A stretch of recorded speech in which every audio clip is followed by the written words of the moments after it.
Oftentimes, prana is just discussed as something related to breath work, but we know that it's related to something deeper. It is the life force that really connects to what makes us human, how it connects to our ability to be difference between body and life. And so that force that runs through us directly makes us who we are.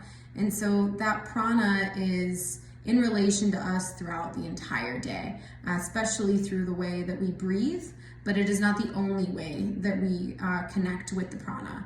And so maintaining that breath work throughout the day allows us to protect and harness that prana force in order for us to contain it in our bodies, but also for us to make sure that we are preserving our energy in connection to the other life forces that impact us. And so, for instance, like if we're involved in space where we're around a lot of people, that takes a certain amount of energy where the prana will be a bit more incited.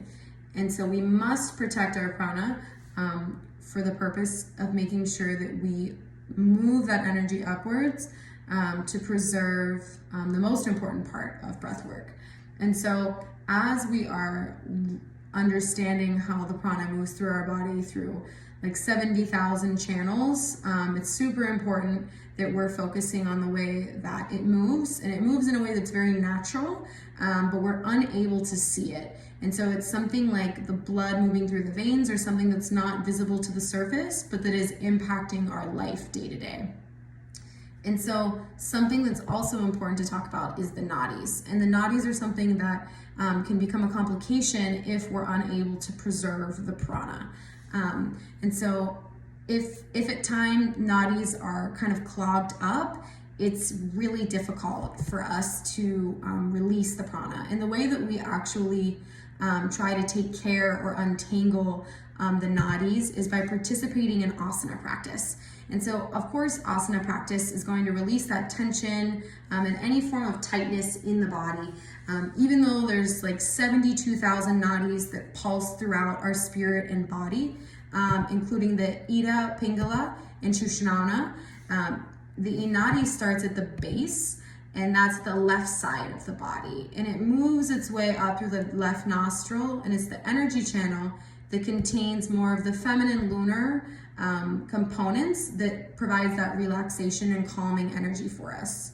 We definitely need this energy regardless of our gender, but the Pingala Nadi starts at the base of the right hand, and this actually creates the up through the right nostril, which creates the masculine energy, so that difference in the gender energy. And it moves us forward in a way that we need, of course, in order for us to preserve the prana.